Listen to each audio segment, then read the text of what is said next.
Bienvenidos a Testigo del Tiempo, el espacio donde exploramos los ecos olvidados de la historia, las civilizaciones ocultas y los misterios que han desafiado al tiempo. En este video narraremos uno de los casos más sonados en la historia judicial de los Estados Unidos, el caso de los crímenes de Green River, el cual se convirtió en un gran rompecabezas y en un reto para las autoridades. A mediados de 1982, la policía empezó a encontrar cadáveres de mujeres violadas y muertas por estrangulamiento en los bosques cercanos a las orillas del río Green, al sur de Seattle. Las víctimas eran mujeres que iban de los 15 a los 35 años y casi todas ejercían la prostitución en la zona, a la vera de la Ruta 99. La policía local pidió ayuda al FBI debido a las dimensiones que había alcanzado el caso.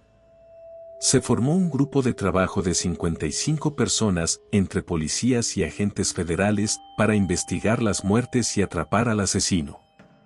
Por la similitud del modus operandi desde el principio no hubo dudas de que se trataba de un solo criminal, un violador y asesino en serie.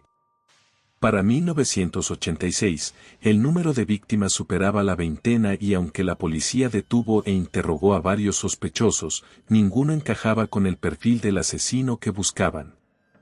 La investigación apuntaba a un individuo que se dirigía hacia mujeres transeúntes que eran las víctimas perfectas, explicaba el sheriff Dave Reichert, que estuvo en la investigación casi desde el primer momento. Durante los siguientes 13 años siguieron apareciendo cadáveres de mujeres, siempre cerca de las orillas del río Green, y los investigadores continuaron interrogando a nuevos sospechosos, siempre sin suerte. Ted Bundy, quien esperaba ser ejecutado en la cárcel de Florida, había seguido el caso del asesino de Seattle por los diarios. Envió una carta al sheriff Reichert, ofreciéndole ayuda para capturarlo. No me preguntes por qué, creo que soy un experto. Bundy había sido condenado por crímenes con un perfil similar. Reichert contaría después que al recibir la carta, pensó que Bundy estaba celoso de otro asesino en serie que le hacía sombra, pero decidió de todos modos ir a verlo. En la entrevista, Bundy le dijo 3 cosas sobre la personalidad del asesino. Seguro se lo tenía por un ciudadano común y corriente. Que estaría orgulloso de sus crímenes. Y que con toda probabilidad cada tanto visitaría los lugares donde había dejado los cuerpos de las víctimas para revivir la emoción. En 1983 y 1986, fue detenido un hombre de baja estatura y unos 70 kilos de peso en la Ruta 99, fue interrogado y dejado en libertad.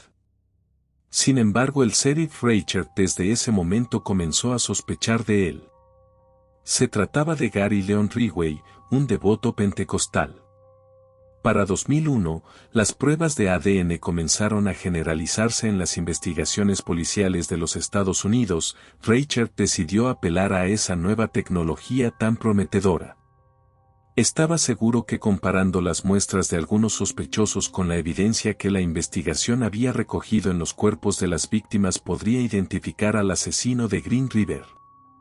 Una de esas pruebas apuntaban a Gary Leon Ridgway. Lo detuvieron en su casa el 30 de noviembre de 2001 bajo 4 acusaciones de violación y asesinato, los crímenes de Marcia Chapman, Cynthia Innes, Opal Miss y Carol Christensen, en cuyos cuerpos se habían identificado muestras de semen de Ridgway. Poco después se sumaron otras 3 acusaciones. En las escenas del crimen de Wendy Caulfield, Debra Bonner y Debra Estes se habían encontrado manchas de pintura que coincidían con la que Ridgway utilizaba en sus tareas como pintor de camiones. En los meses siguientes, Ridgway indicó los lugares donde había dejado los cuerpos de otras 41 víctimas. Ridgway fue acusado de haber violado y asesinado a 48 mujeres, pero en el transcurso del juicio se agregó una víctima más. Durante su declaración dijo: maté a tantas mujeres que ya ni podía llevar la cuenta. El plan era asesinar a todas las que yo considerara prostitutas, porque sabía que podía matar a tantas como quisiera sin que me agarraran. Nadie denunciaría sus desapariciones, explicó como si estuviera relatando su método para pintar camiones. Durante todo el juicio, Gary Ridgway habló siempre en un mismo tono de voz y escuchó a los testigos como si no estuvieran hablando de él. Nada parecía interesarle. Continuó, otra parte de mi plan fue el lugar donde coloqué los cuerpos. Les quité la ropa y objetos personales para no dejar evidencia de quiénes eran y así resultaría más difícil su identificación. La motivación de Gary Ridgway para cometer los crímenes se basó en una combinación de odio misógino, impulsos violentos y una percepción de impunidad, junto con factores personales y psicológicos que alimentaron su conducta criminal. Llegó a confesar más de 90 crímenes, pero solo 49 pudieron tratarse durante el proceso porque en los otros casos dijo que no recordaba dónde había dejado los cadáveres. Y sin los cuerpos no se podían sumar a la acusación. Gary Ridgway fue condenado el 5 de noviembre de 2003 a 49 cadenas perpetuas a cumplir en la penitenciaría del estado de Washington. La confesión de los crímenes evitaron que lo sentenciaran a muerte. Los crímenes de Green River representan uno de los casos más impactantes de asesinatos seriales en Estados Unidos, tanto por el número de víctimas como por la duración de los crímenes y la dificultad para resolver el caso.